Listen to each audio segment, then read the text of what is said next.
भानगढ़ किले की सच्ची और भूतिया कहानी। स्वागत है आपका हमारे YouTube चैनल पर, जहां हम आपको लेकर आते हैं डरावनी कहानियां और रहस्यमय किस्से। आज हम आपको सुनाने जा रहे हैं भानगढ़ किले की एक ऐसी सच्ची और भूतिया कहानी जो आपके रोंगटे खड़े कर देगी और आपको हमारे चैनल को सब्सक्राइब करने पर मजबूर कर देगी। तो चलिए शुरू करते हैं। भानगढ़ का किला राजस्थान की अरावली पहाड़ियों के बीच स्थित भारत के सबसे भूतिया स्थानों में से एक माना जाता है। यहाँ के स्थानीय लोग कहते हैं कि इस किले में कुछ अजीबोगरीब घटनाएं होती हैं, जिनके बारे में जानकर आपकी रूह कांप जाएगी। यहाँ की हवा में कुछ ऐसा है जो आपको रात में किले के अंदर जाने से रोकता है। भारतीय पुरातत्व सर्वेक्षण विभाग ने भी किले के गेट पर चेतावनी का बोर्ड लगा रखा है कि सूर्यास्त के बाद यहाँ कोई भी प्रवेश न करे। जब तीन दोस्तों राहुल, मोहित और सोनिया ने भानगढ़ किले की भूतिया कहानियों को बस अफवाह मान लिया, उन्होंने सोचा कि इन कहानियों में कुछ भी सच्चाई नहीं हो सकती। साहसी और निडर इन तीनों ने एक रात किले में बिताने का फैसला किया ताकि वे खुद पता लगा सकें कि इस किले की भूतिया कहानियों में कितनी सच्चाई है। रात का समय था। चांदनी रात में ये तीनों दोस्त किले के अंदर दाखिल हुए। शुरू में सब कुछ सामान्य लग रहा था, लेकिन जैसे जैसे वे किले के अंदरूनी हिस्सों की ओर बढ़े, उन्होंने महसूस किया कि वहां का माहौल अचानक बदल गया है। हवा ठंडी हो चली थी और एक अजीब सी सरसराहट उनके कानों में गूंजने लगी। अचानक उन्हें किसी औरत के रोने की आवाज सुनाई दी।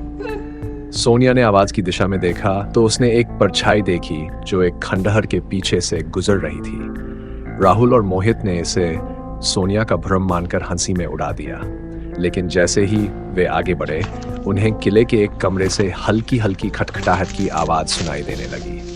अब उनकी हिम्मत जवाब देने लगी थी। उन्होंने डरते डरते उस कमरे में झांकने का फैसला किया। जैसे ही उन्होंने दरवाजा खोला, एक ठंडी हवा का झोंका उनके ऊपर से गुजरा और उन्होंने एक अजीब सी गंध महसूस की जो उन्हें और भी डरा रही थी। तभी अचानक कमरे के बीचों बीच एक अधेड़ उम्र का आदमी प्रकट हुआ। उसकी आंखें लाल और जलती हुई थीं और उसके चेहरे पर एक अजीब सी घृणा और गुस्से का भाव था।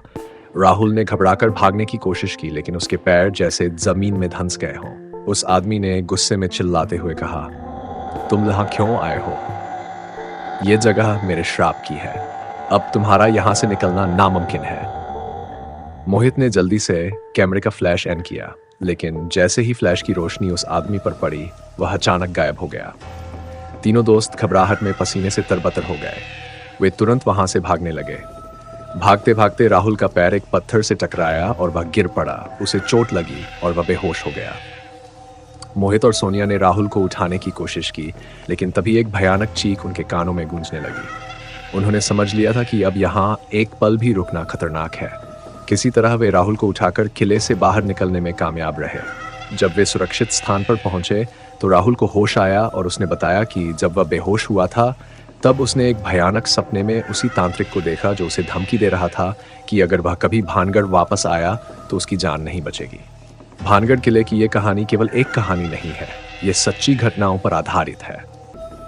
आज भी भानगढ़ में ऐसे कई लोग मिलते हैं जिन्होंने वहां अजीब घटनाएं और आत्माओं की मौजूदगी महसूस की है।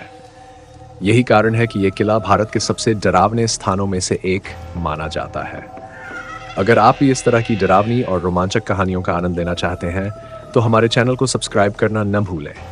और हाँ, याद रखिए, अगर आप कभी भानगढ़ जाए तो सूर्यास्त के बाद किले के अंदर जाने की हिम्मत न करें, वरना आप भी किसी भयानक अनुभव का शिकार हो सकते हैं। धन्यवाद और मिलते हैं अगली डरावनी कहानी के साथ। डरावनी कहानियों के लिए हमारी पिछली वीडियो भी जरूर देखें और कृपया वीडियो को लाइक करें और चैनल को सब्सक्राइब जरूर करें।